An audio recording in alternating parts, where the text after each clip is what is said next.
there that summer and misspoke on this. So I will just, that's what I've said.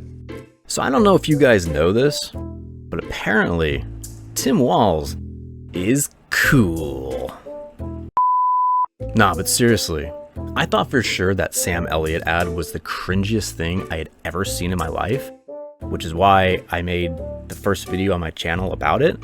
But seriously, you guys, this one might actually be worse. It is epic levels of cringe, and I haven't really seen anybody else talking about it, so I figured I'd talk about it. Let's take a look. I love sinking into the couch, cold beer in my mouth, rooting for the twins and Tim. And I love sharing all my tools, playing by the rules, keeping those edges trim. And Tim, I love leaving my wife notes, making a plan to vote, helping Kamala win. And Tim, we love you, Tim. Woo! Go get him, coach. I mean, what the hell was that? Dude, Jesus Christ, the Democrats, you guys, are so desperate at this point. I'm actually starting to feel sorry for them. Kind of like when Biden had that horrible debate performance. Remember that? Making sure that we're able to make every single solitary person eligible for what I've been able to do with the with the COVID. Excuse me, with dealing with everything we have to do with. Look, if we finally beat Medicare. No matter how many times you've seen that, it is painful to watch. Okay, I mean, we all wanted Biden to do poorly, if for no other reason than the liberal media would finally have to stop gaslighting us into believing he was still competent and with it. But nobody wanted him to do that badly. That was just, it's embarrassing. It's hard to watch. You feel bad for the guy. But the Democrats just, nope, stepped in, kicked him out, put Kamala Harris in, and acted like everything was cool. But I'm actually impressed with just how out of touch the left has become. I mean, somebody actually made that ad, watched it, and thought, yeah, that's good, put that out. Instead of saying something like, we can't send this. Nope. Now, yes, this is not like an official ad from the Kamala Harris campaign or anything. It was just made by some guy. But the ad that I made on Sam Elliott was just made by me. It was my first video, and I'm not going to say it was a masterpiece, but it was a hell of a lot better than whatever that was. And this isn't like a one-off. They keep doing this. Remember this ad? I'm a man. I'm a man. I'm a man, man. And I'm man enough. I'm man enough to enjoy a barrel-proof bourbon. Neat. Man enough to cook my steak rare. Man enough to deadlift 500, then braid the out of my daughter's hair. Now, I won't play the whole thing because I'm sure you've already seen it more than once. But aside from just being patronizing and insulting and cringy, that ad is filled with these weird, suggestive lines like this. Well, I hope she has the guts to look me right in the eye and accept my full-throated endorsement. And this. Man enough to know what kind of donuts I like. And this. I'm man enough to raw dog a flight. And it's not even real, okay?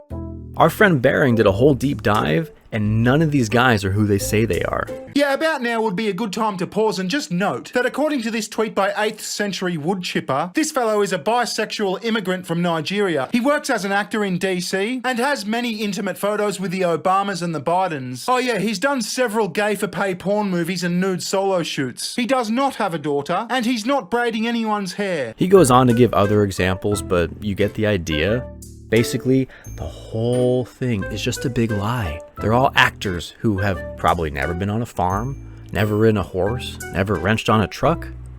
Not like good old Tim. He loves wrenching on his truck, as you can see in this ad.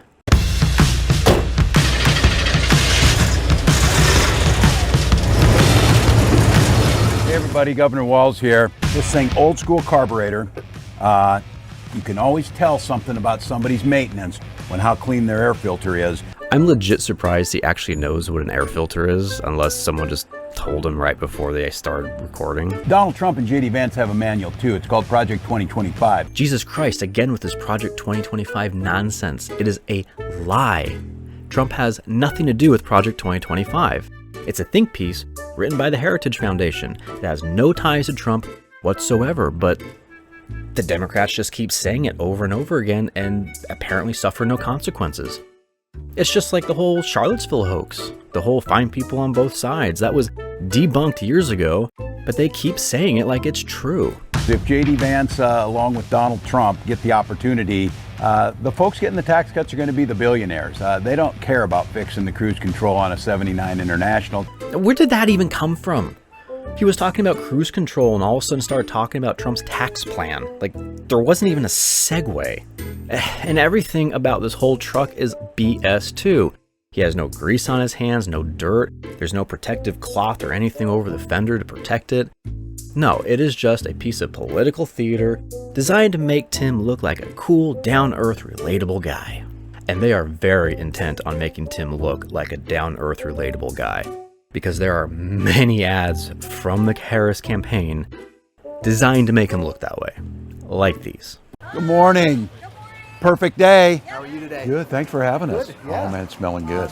So Is it sacrilegious to move away from chocolate, or is that acceptable? We're a big fan of pumpkin. We're in this pumpkin. family. Yeah, big We're fan of pumpkin pumpkin. people. I said, look at me, I have no problem picking out donuts. man enough to know what kind of donuts I like. Oh, it makes sense. As a teacher and football coach, I taught my students to stand up to bullies and stand up for what's right, equality and justice. Wait a minute, stop. Why is he talking about equality? I thought they were all about equity, not equality. Equity cannot be achieved without disability being part of the equation. This is about equity. And whether or not we are truly committed to the principles of equity, to put equity firmly at the center of our economic policy is our collective commitment to equity. So there's a big difference between equality and equity. Well, I guess no one ever accused the Dems of being consistent. This is all just so sad and pathetic, you guys. But that's what the Democrat Party is these days. Sad and pathetic. Thank you so much for watching, everyone. I hope you enjoyed it. And remember to stick a fork in the Democrats, because they're done.